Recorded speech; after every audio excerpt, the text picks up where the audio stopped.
it's Miss Street and Zeb, my little mini-me. He's going to help me today with third grade fractions, but first we're going to do some third grade subitizing. That's right.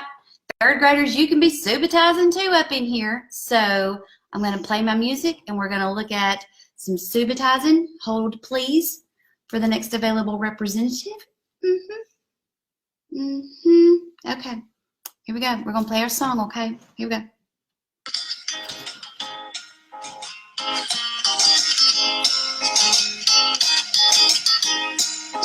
Every limbo girl, all around the limbo world, gonna do the limbo rock, all around the limbo clock. Limbo jack be quick, jack go on the limbo stick, all around the limbo clock. Hey, let's do the limbo rock. You get it?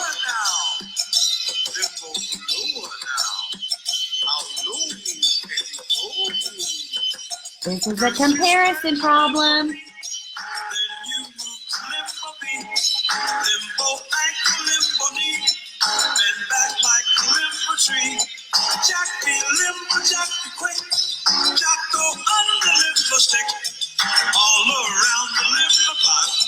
This is a la la la la la la la. See, Zeb. Come on, Zeb.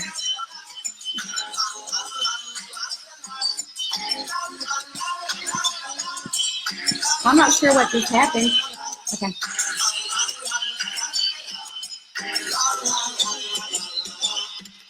How many more?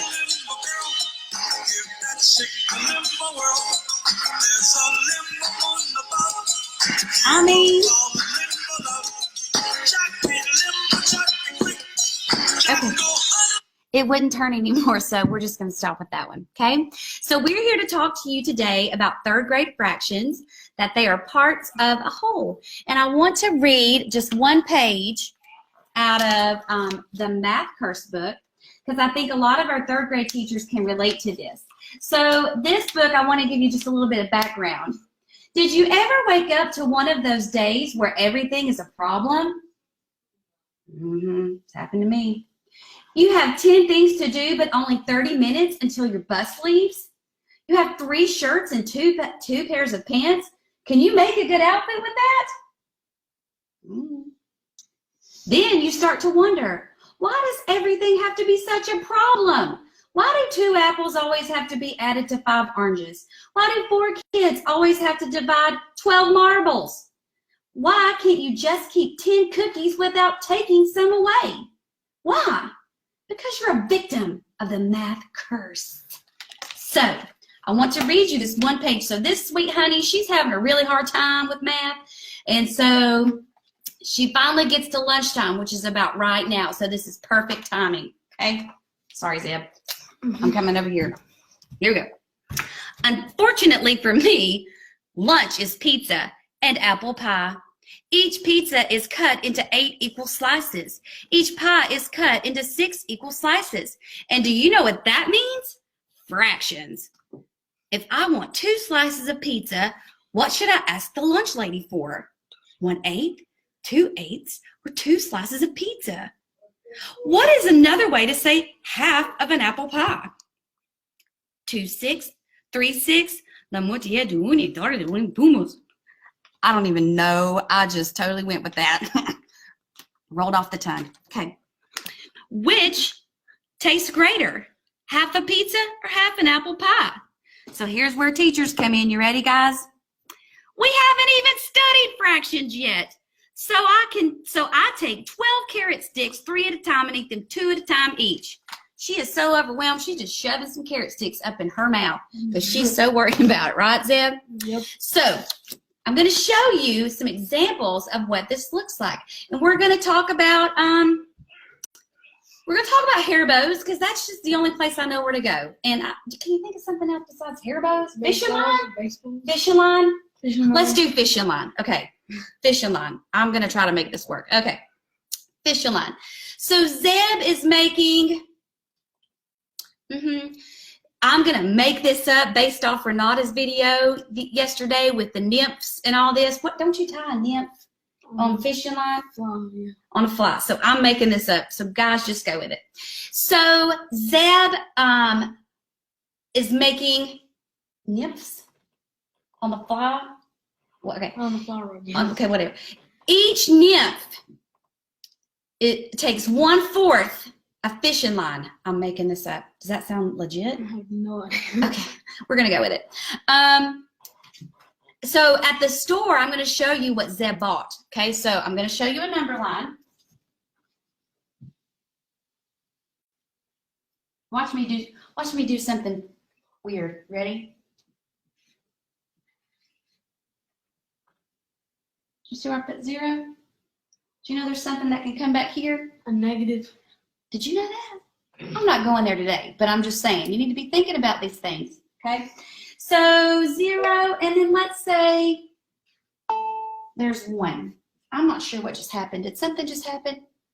I pronounced that an N, but I'm always working on how I say things. Oh, Siri's talking to us. Great. Okay, so each nymph,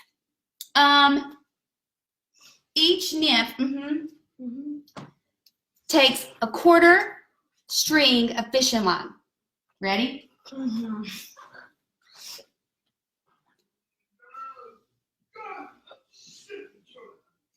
So, watch this.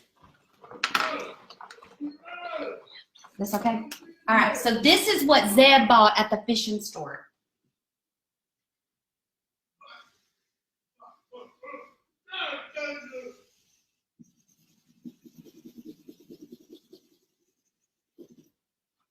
How many nymphs can he make with this fishing line? Zeb, can you get a marker and show us? Can you label the units? So each nymph is what? 1/4. 1/4. Right here. That's 1/4. Okay. That's 2/4. Okay, I'm sorry. What would this one be? What else could it be? 4/4. 4. Go under it. 4/4. Yeah, your handwrite's horrible. And what? Are we done? What would that one be? 1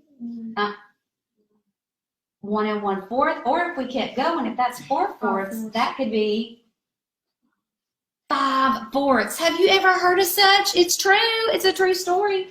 5/4. So how many nymphs can Zeb make for his fly fishing, whatever, with this fishing line? Let's count. He can make 1, 2, 3, 4, 5 nymphs with what he bought at the store.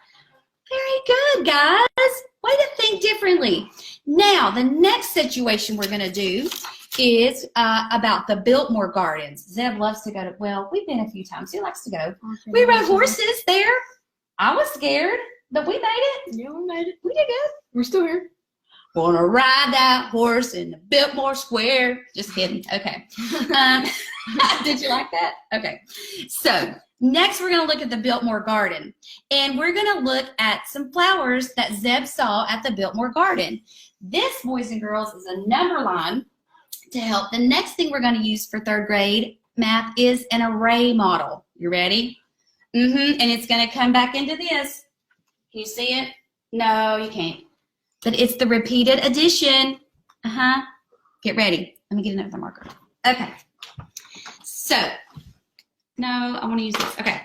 So you ready for the problem? Zeb goes to the Biltmore Garden. He sees a beautiful flower bed. There are equal sized sections of flowers in that flower bed. 3 out of the 8 are red roses. 1 out of 8 are purple tulips, which purple is my favorite color, but don't pick that flower. Don't pick the flowers at Biltmore. 4/8 are yellow sunflowers.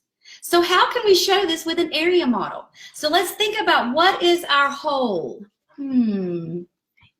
What? 8. 8. How can I show an array with 8, Zeb? What can I do? 1, 2, 4. 1, 2, and 4. So how can I draw it though? No, I wonder. So I could draw it like, One circle. Okay.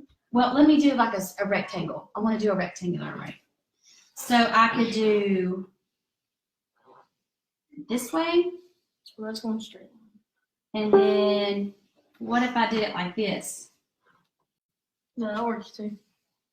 That's 8. Let's make sure. 1, 2, 3, 4, 5, 6, 7, 8. Oh, wait. I know we got to do that. Do you want to go ahead and fill that in for me? Sure. So he's going to use the markers to fill in the colors. Wait. So we have 3 out of the 8 that are red roses. Can I just write an R in there? You can just, well, I mean, yeah, just write an R. Or you could color a square red. I mean, whatever. Okay. 1/8 is purple tulips, which is my favorite color for anybody that needs to know out there. Purple. Just saying. Okay, so we have 3 reds, 1 purple, and 4/8 are yellow sunflowers. Can you see the yellow there? Try to do it with orange, Zeb. That's hard to see. Just right over it. Yeah, just right over it. Oh. So our whole unit here is 8, right?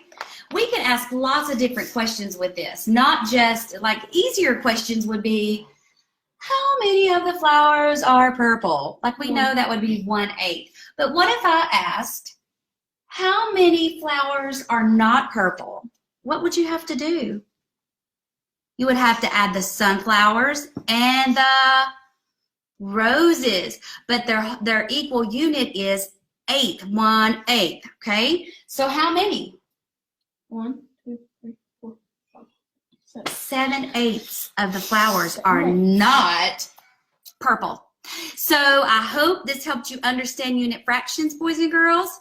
Zeb, I appreciate you helping us out here. Thank you. What a pal. And I want you to practice showing me a unit fraction. You can show me on a number line. I want you to make up your own word problem too, because that is hard. That's a harder part. You can show me an area model. Either way you want to do it, I'm in. Can't wait to hear from you. Hope you're having a great day. Bye. Bye.